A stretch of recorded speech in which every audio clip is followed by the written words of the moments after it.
आप देख रहे हैं नांदेड़ तहरीक में नासिर अहमद सानी। जुल्म, नाइंसाफी और एक तवील अरसे तक हिरासानी झेलने के बाद एक शहर से शुरू हुए कुरैशी बिरादरी के बंद में अब समूचे महाराष्ट्र की कुरैशी बिरादरी शामिल हो चुकी है। बंद का स्वरूप दिन ब दिन बड़ा होता दिखाई दे रहा है और इसके असरात भी दिखने लगे हैं।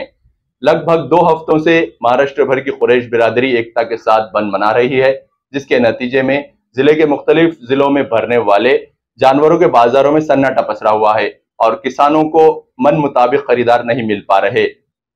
कुरैशी बिरादरी के जिम्मेदार अलग अलग जिलों में अपनी सतह पर मोर्चे और आंदोलन भी कर रहे हैं। परभनी के जिंतूर शहर में एक मोर्चा निकालकर कुरैशी बिरादरी के लोगों ने अपनी बात को सरकार तक पहुंचाने की कोशिश की। इसके अलावा हिंगोली के जिम्मेदारों ने हिंगोली के खासदार नागेश पाटील अष्टीकर से मुलाकात कर इन्हें भी इस मुद्दे को लोकसभा में उठाने की मांग की। परत अजून एक पूर्ण महाराष्ट्रामध्ये आमच्या कुरैशी समाजाचा स्ट्राईक चालू आहे। पूर्ण महाराष्ट्रामध्ये कुरैशी समाजाचे व्यवसाय बंद झाले। शेतकरी कुरैशी समाजावर भरपूर अवलंबून आहेत। त्यांचे आज बाजार बंद झालेले आहेत, त्यांची भरपूर अडचण झालेली आहे। ही सुद्धा आपण कुठेतरी बोलायला पाहिजे। मंगेश दादा दादा शेतकरी चौकडूनच मारायचा प्रयत्न हे सरकारने चालू केलेले आहे। म्हणून मी या सरकारचा निषेध करतो आणि येणाऱ्या काळामध्ये जर सरकार जागे झालं नाही तर आपल्याला उग्र आंदोलन कसं करता येईल जिल्हाव्यापी हे आपण नियोजन करू। माझे मी 2 शब्द पूर्ण करतो।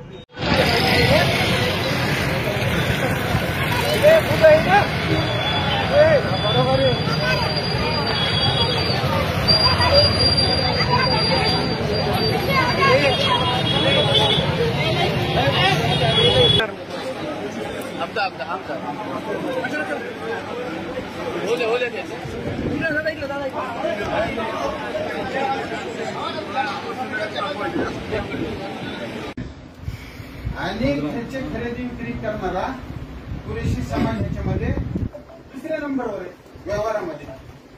आता ह्याला 2015ला ज्यावेळेस काही कायदा आला त्यावेळेस पहिला विरोध कोणी केला? मी त्या दिवशी पुण्यामध्ये होतो।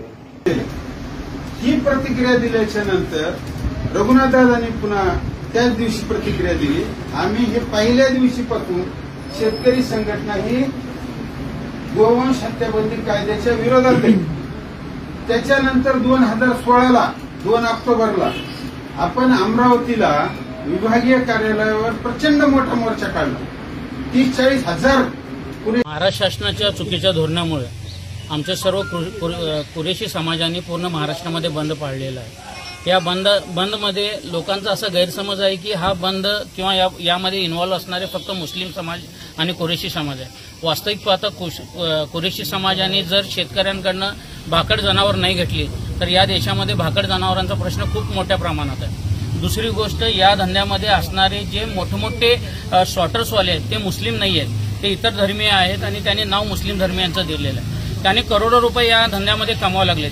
खरं त्रास आमच्या मुस्लिम कुरैशीचे जे बांधव आहेत, जे रस्त्यावर शेतकऱ्यांना मदत स्वरूपी जनावरांचा बाजार करतात आणि ते भारताच्या संविधानाने आणि कायद्याच्या अनुसारच करतात, कसल्याही प्रकारचा भारतीय कायद्याचं उल्लंघन करत नाहीत। परंतु व्हायला लागलं काय, गेल्या कित्येक महिन्यापासून आमचा कुरैशी बांधव शेतकऱ्यांना पैसे देतो, शेतकऱ्याकडनं जनावर विकत घेतो, गाडी भाड्यानं घेतो। खरं गाडी पकडली जाते आणि अवैधरित्या त्यांच्यावर केस घातली जाते आणि रस्त्यावर त्रास दिला जातं। या त्रासाला कंटाळून आमच्या सर्व कुरैशी समाजाने इथे आंदोलन केलेलं आहे आणि या आंदोलनाची दखल जर शासनाने वेळेत नाही घेतली तर उग्र स्वरूपाचं आंदोलन करण्याचा इशारा पूर्ण महाराष्ट्राच्या कुरैशी समाजाने घेतला आहे। एक विषय लक्षात घ्या की कुरैशी समाजाच्या बंदमुळे कुरैशी समाजाचं जरी नुकसान होत असेल तरी आमचा इतर बहुजन समाज जे प्रत्येक रविवारी इथला मटण घेऊन जातो त्यांचा पण उपासमारीचा आणि मटणाचा प्रश्न आहे।